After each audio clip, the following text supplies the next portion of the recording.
Yo comencé a hacer fotomatones desde los comienzos de los 60. Era como un diario, pero fotográfico de mí mismo, ¿no? Esto es Forest Star, esto es una película, un happening que yo hice en East Hampton, en una casa muy grande que nos habían invitado, y Warhol estaba filmando. Entonces yo le dije a Warhol, le dije, Andy, yo voy a aquí improvisar una cosa, y me dijo, bueno, lo que tú quieras. Entonces esto se llamaba The Totality Paella Crucifixión, o sea, se los traduzco, a la paella total crucificada, porque estábamos preparando una gran paella, éramos como 30 personas, y al final yo empecé a tirarle la paella a todo el mundo, y bueno, eso fue un poco lo que se hizo, ¿no? Pero eso está filmado y lo pasan en los Estados, lo pasan en la Cinemateca de Nueva York todo el tiempo. Y Andy se reía, porque él veía esto y él le causaba mucha gracia. Él le interesaba era que estaban sucediendo cosas, ¿no? Porque yo siempre he dicho que Warhol, aparte de pintor extraordinario, de diseñador y todo lo que hizo, y es uno de los grandes profetas del siglo XX sin ninguna duda, era un gran documentalista. A él lo que le interesaba era filmar las cosas que estaban sucediendo realmente. Aquí, eso soy yo en la película del Che Guevara. Nosotros hicimos en Nueva York la primera película que se hizo sobre el Che cuando recién muerto en Bolivia. A mí se me ocurrió la idea. Entonces filmamos una película en 16 milímetros blanco y negro, con doble proyección de pantalla, porque lo filmamos y hicimos 2 copias. Entonces la película siempre la pasábamos en 2 pantallas. Una que comenzaba unos segunditos antes, entonces siempre había una cosa muy interesante, una con sonido y una sin sonido, pero había esa cosa de la imagen que era muy, muy buena y muy avanzada para la época. Esta es la torre de petróleo que yo hice en Nueva York, frente al World Trade Center. Había un espacio que estaba ahí, que nosotros lo tomamos y ahí hicimos muchas cosas. Luego el World Trade Center me compró la torre y la tenían dentro del edificio, y cuando hubo la cosa, lo que sucedió, eso fue parte del asunto, ¿no? Estas son instalaciones. Esta es en el 81, esta es una de las primeras instalaciones que yo hago sobre el petróleo, que se llamaba Petróleo. Este era un mero objeto de devoción. Este era en el Center for Inter-American Relations en la época, ahora se llama American Society. Este era un cuarto todo pintado de dorado, y el piso estaba cubierto de un plástico dorado brillante, y esta caja estaba cubierta de hojilla de oro, era de 2 metros cuadrados. Uno se asomaba y veía adentro un barrilito proyectado hasta el infinito. Esta es la torre, fotos que yo hice en el lago Maracaibo a comienzos de los 80. El Balancín, el Museo de Arte Contemporáneo. Esta es otra instalación que se llama El Excremento del Diablo, homenaje a Pérez Alfonso. Entonces, The Petroleum Belongs to Me. Esta fue una escena, una foto muy famosa que se ve en el New York Times de la guerra del Golfo hace muchos años. A mí me llamó mucho la atención, entonces yo coloqué aquí unas profecías de los Hopi, que un poco ellos se habían adelantado a toda esta cosa que está sucediendo ahora en el mundo.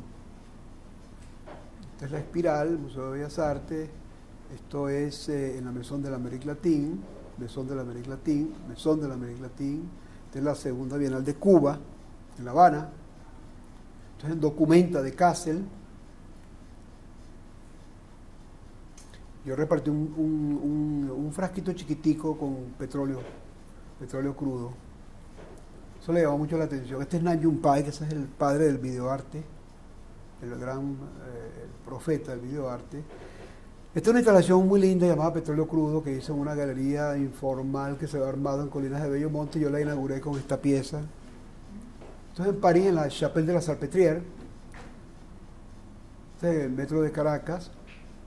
Este es Tritoten en el Parque Olímpico de Seúl, Corea. Eso está todavía ahí permanente, y la otra también está en Caricuao.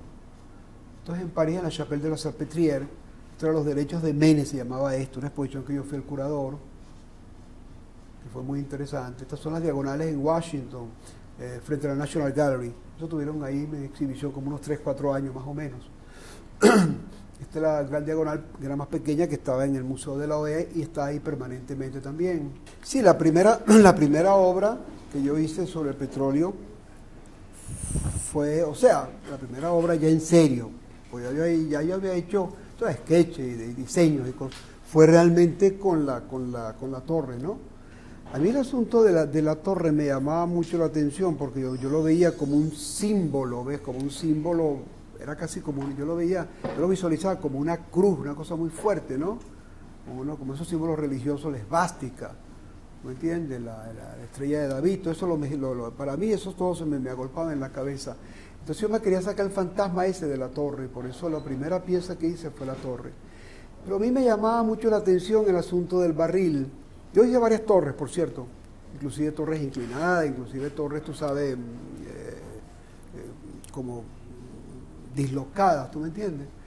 Yo desarrollé, yo siempre paso esta porque esta es la que me pareció que fue la primera y me parece que históricamente fue importante. Pero a mí el asunto del barril, chico, porque el barril en el fondo es una ilusión, ¿ve? O sea, esa cosa que se conoce como el barril de petróleo como tal, que es el que yo uso, que también lo usan para la basura y lo usan para tantas cosas, es un camuflaje porque ahí no entra jamás el petróleo, ahí lo que entra son los derivados del petróleo. Pero a mí la idea esa del camuflaje, la idea del símbolo, porque a mí me gusta trabajar con símbolos, me llamaba mucho la atención. Por eso agarré el barril como un símbolo que quise desarrollar hasta el día de hoy, que es lo que he estado haciendo. ¿Ves? Eso es toda una idea simbólica. Entonces jugar con esa idea simbólica me llamaba la atención. Yo siempre vi el arte como una idea, ¿ves? Siempre, intuitivamente. Y lo vi al comienzo como una idea a desarrollar, ¿no? Que ahí viene lo que después, posterior se llamó, y se llama el arte conceptual, o sea, el concepto como idea, como tal. Y lo veía, pero también pensaba que no solamente era una idea, sino que eran varias ideas que se podían aglutinar para crear una obra de arte, para crear otra manera de ver el mundo, de ver las cosas, otra estética, que es un poco lo que a mí siempre me ha llamado la atención. O sea, ver el mundo con otra estética que no sea solamente la del caballete. Entonces, como te digo, yo creo que eso es muy amplio, ¿no? O sea, tratar de dictar pautas o leyes de qué es lo que se debe hacer, yo no estoy de acuerdo con eso. Yo pienso que cada quien tiene sus ideas y lo que tiene que hacer es desarrollarlas realmente, con fuerza, con vehemencia, con pasión, pero desarrollarlas. Y por supuesto con mucho cerebro.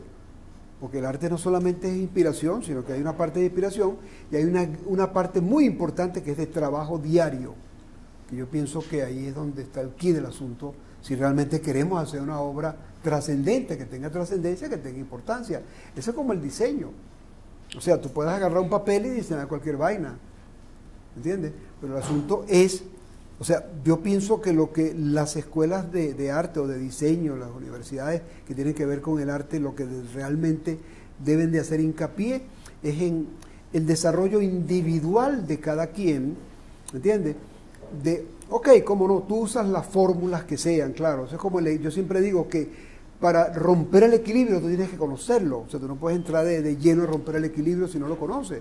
Entonces lo que vas a hacer es una mamarrachada, que es lo que sucede muchas veces con muchas cosas de arte contemporáneo que uno ve, no solamente en Venezuela, sino en el mundo. Con el arte conceptual ha pasado también un poco lo mismo, que cualquier tipo que dice, bueno, yo pongo mi zapato aquí, eso es arte conceptual, pero espérate un momentico, ok, también, pero vete para atrás, resulta que ese zapato ya lo han puesto 300.000 tipos antes que tú.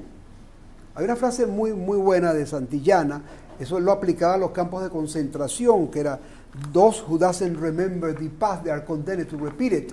Aquellos que no se recuerdan del pasado están condenados a repetirlo. Y yo lo digo de otra forma, aquellos que no conocen el pasado, sobre todo en arte, están condenados a repetirlo. O sea, por eso sí hay que estudiar bastante, hay que leer y hay que joderse, y hay que ver películas, y hay que discutir, y hay que hacer las cosas con pasión, con toda la pasión del mundo, como cuando uno hace el amor, por Dios. El arte es una ilusión, ¿eh? El arte es una gran ilusión. Gracias a Dios que existe todavía la posibilidad de ilusionarnos, ¿verdad? Y gracias a Dios, como decía Cabruja, de que el amor es cuando dos ojos sorprendidos se encuentran. Qué lindo eso, ¿no? Qué bonito, ¿eh? Si no tienen más nada que decir, señores, gracias.